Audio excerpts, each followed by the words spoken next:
Hello viewers, నేను మీ doctor Namrata, consultant endodontist working at Erident International Dentistry. We are located at Kondapur, KPHB, Manikonda and Banjara.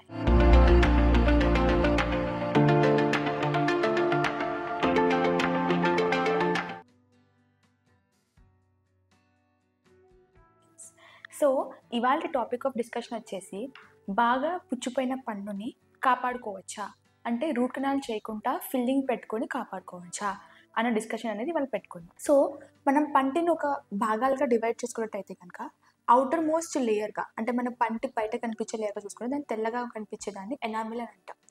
దాని లోపల ఒక 2 to 3 mm లోపలికి వచ్చేసరికల్లా డెంటిన్ అనే ఏరియా స్టార్ట్ అవుతుంది. దాని లోపల పంటి ఒక నరం అంటే పల్ప్ అనే టిష్యూ ఉంటుంది. ఈ పల్ప్ టిష్యూ వల్లనే మనకి బ్లడ్ సప్లై కానీ నర్వ్ సప్లై కానీ అన్నీ కూడా పంటి లోపలికి వచ్చిపోతూ ఉంటాయి అన్నమాట. సో ఎప్పుడైతే పన్ను పుచ్చిపోయిన పన్ను డెప్త్ ఆఫ్ ద క్యావిటీ అంటాం దాన్ని, అంటే ఎంత లోపల వరకు పుచ్చిపోయిందో దాన్ని బట్టి మనకి రెస్టారేషన్స్ అనేది మనం వేరీ చేసుకుంటూ ఉంటాం. సపోజ్ ఎనామిల్ మీదనే పుచ్చింది, ఎక్కువ డెప్త్లోకి వెళ్ళలేదు అంటే ఒక మంచి కాంపోజిట్ రెస్టారేషన్ చేసుకుంటే కూడా మంచిగా సెట్ అయిపోతుంటుంది. నెక్స్ట్ వచ్చేసి డెంటిన్ వరకు వెళ్ళిపోయింది.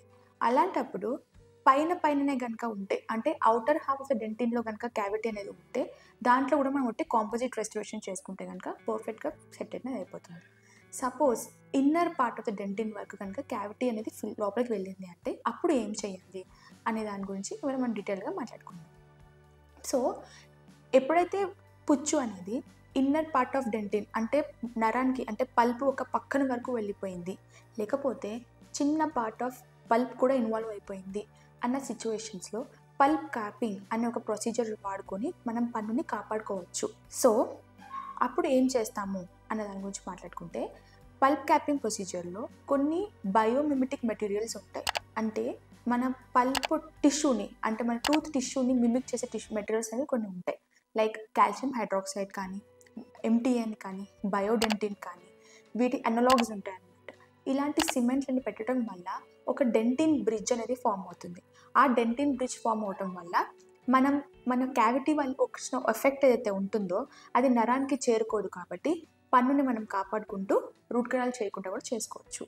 సో ఇది ఫస్ట్ అండ్ ఫార్మోస్ట్ ఎలాంటి సిచ్యువేషన్స్కి వాడుకుందామని చూసుకుందాం. ఏ సిచ్యువేషన్స్లో మనం పల్ప్ క్యాపింగ్ చేయొచ్చు. ఫస్ట్ అండ్ ఫార్మోస్ట్ వచ్చేసి పేషెంట్కి ఎటువంటి పెయిన్ అనే కంప్లైంట్ ఉండకూడదు. పెయిన్ ఎప్పుడైతే continuous pain, night time pain అని కంప్లైంట్ కనుక ఉంటే అలాంటి కేసెస్ ఈ ప్రక్రియకి సూటబుల్ కాదు. సో ఎప్పుడైతే పన్ను నొప్పి వస్తుంది, ఏమైనా తిన్నప్పుడు నొప్పి ఉంటుంది లేకపోతే లేదు అన్న సిచ్యువేషన్ వచ్చినప్పుడు దాన్ని మేము రివర్సిబుల్ పల్పైటిస్ అనే సిచ్యువేషన్ కిందకి వేసుకుంటాం.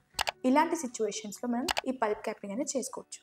బట్ కంటిన్యూస్ పెయిన్ ఉంటే మాత్రం అస్సలు చేయలేం. అలానే పెరిగే పైకలు అంటే ఎక్స్రే తీసుకున్నప్పుడు ఎటువంటి చేంజెస్ అనేవి ఉండకూడదు, పర్ఫెక్ట్గా ఎక్స్రే ఉండాలి.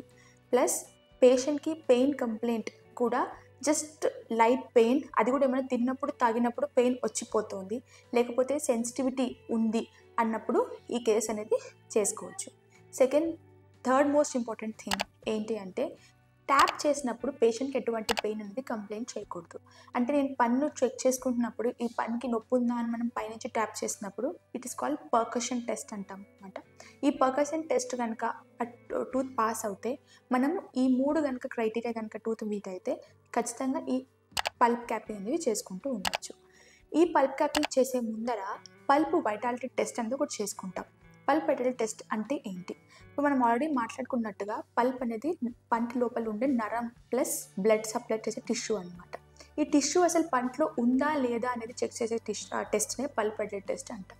సపోజ్ ఈ టెస్ట్ కనుక టూత్ పాస్ అయింది అంటే ఖచ్చితంగా మన మెయిన్ గోల్ ఇప్పుడు ఈ ప్రొసీజర్ చేయడం వల్ల దేనికి అంటే ఆ పల్ప్ ఏదైతే ఆల్రెడీ వైటల్ ఉందో దాన్ని మనం కాపాడుకోవాలని చూసుకుంటున్నాం.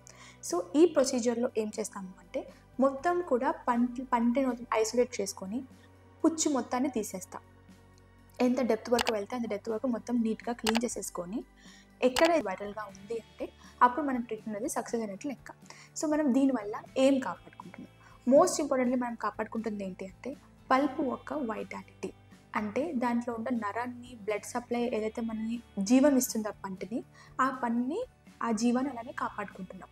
లేకపోతే సపోజ్ ఇవన్నీ కనుక ఉండి ట్రీట్మెంట్ చేసిన తర్వాత 3 వీక్స్ లోపల పెయిన్స్ డెవలప్ అయింది, లేకపోతే స్వెల్లింగ్ డెవలప్ అయింది, లేకపోతే పర్కషన్ ఉంది అంటే ట్యాప్ చేసినప్పుడు పెయిన్ ఉంటుంది, లేదు అంటే అసలు కంప్లైంట్ క్లియర్ కాలేదు అన్న సిచ్యువేషన్స్లో ఖచ్చితంగా రూట్ కెనాల్ అనేది చేయించుకోవాల్సి వస్తుంది. సో ఇది పన్ను మనం కాపాడుకోవచ్చా కాపాడుకోవడానికి సిచ్యువేషన్కి detail explanation. Thank you for watching. Please like, subscribe and share.